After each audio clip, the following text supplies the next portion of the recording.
Hey guys, WhatsApp. मैं अजय बिश्नोई, आपका दोस्त, आपका होस्ट, हमारे इस प्यारे से चैनल फैक्ट एंड में आपका स्वागत करता हूँ। उम्मीद करता हूँ कि इस कोविड काल में आप सब अपने घर पे बिल्कुल फिट एंड फाइन होंगे।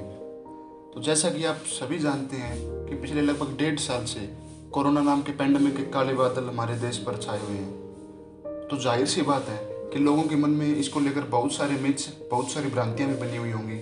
तो आज की इस वीडियो में चलिए मैं उन्हीं मिथ्स में से कुछ को दूर करने की कोशिश करूंगा।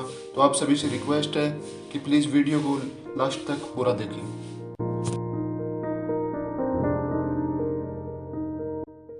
आइए तो सबसे पहले ये जानने की कोशिश करते हैं कि आखिर ये कोविड-19 है क्या।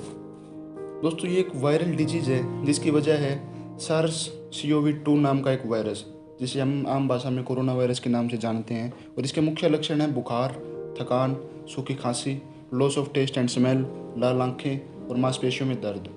लेकिन आजकल इसके कुछ केसेस ऐसे भी देखने को मिल रहे हैं जिसमें पर्सन कोविड से इन्फेक्टेड तो है बट वो कुछ सिम्टम शो नहीं कर रहा। तो इसकी डिटेक्शन के लिए कुछ टेस्ट भी है जिनमें सबसे ज़्यादा असरदायी है एक मोलिकुलर RT-PCR।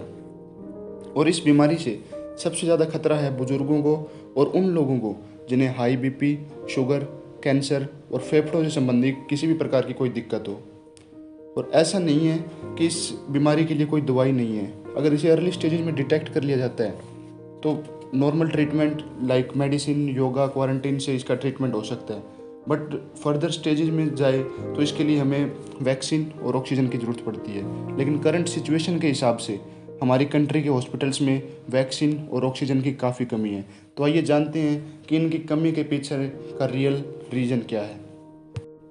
दोस्तों, वैक्सीन की कमी का मेन रीज़न ये है कि हमारे देश में सिर्फ 2 ही ऐसी कंपनियां हैं जो वैक्सीन का प्रोडक्शन कर रही है। लेकिन अगर वे वैक्सीन के फॉर्मूलों को बाकी कंपनीज़ के साथ शेयर करें तो इस समस्या को आसानी से सुलझाया जा सकता है। बट वो ऐसा क्यों नहीं कर रही, अब इसका मेरे पास भी कोई जवाब नहीं है। अगर आपके पास हो तो कमेंट करके ज़रूर बताएं। और फिर बात आती है रेमडेसिविर इंजेक्शन की, जिसकी कालाबाजारी आजकल ज़ोरों पे चल रही है क्योंकि लोगों को लग रहा है कि ये एक वैक्सीन है बट असल में ऐसा कुछ नहीं है। रेमडेसिविर सिर्फ एक फंक्शनल तब है जब किसी पर्सन को अर्ली स्टेजेस में ही कोविड डिटेक्ट हो जाए। अगर तब उसे रेमडेसिविर इंजेक्शन लगाया जाए तब चांसेस काफ़ी बढ़ जाते हैं कि उसे फ्यूचर में आगे कोई कोविड से ज़्यादा खतरा ना हो। लेकिन लोग समझते हैं कि ये वैक्सीन है, उन्होंने इसकी ब्लैक मार्केटिंग करनी शुरू कर दी, घरों में स्टोर करना शुरू कर दिया, जबकि ये गलत है। आइए अब बात करते हैं ऑक्सीजन की। इसकी भी हमारे हॉस्पिटल्स में शॉर्टेज है जिसका मेन रीज़न है फिर से कालाबाजारी।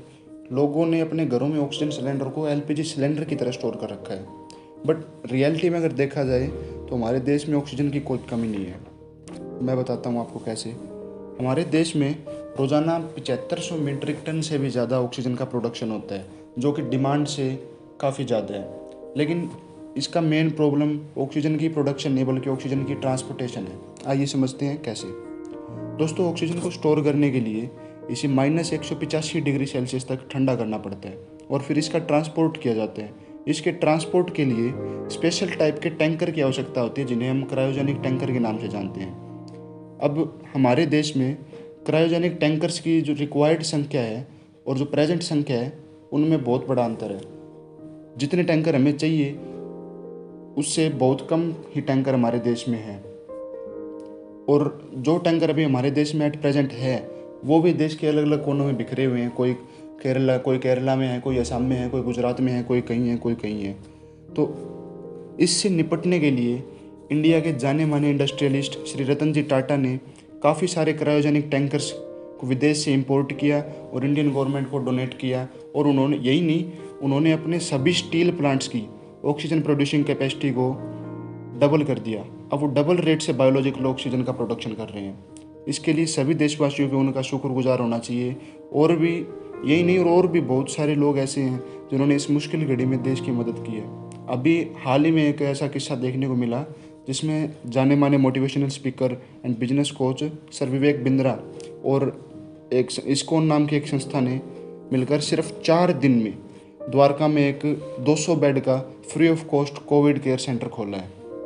दोस्तों, मानेंगे नहीं आप, सिर्फ 4 दिन में 200 बेड का कोविड केयर सेंटर, जो कि बहुत ही अप्रिशिएबल है।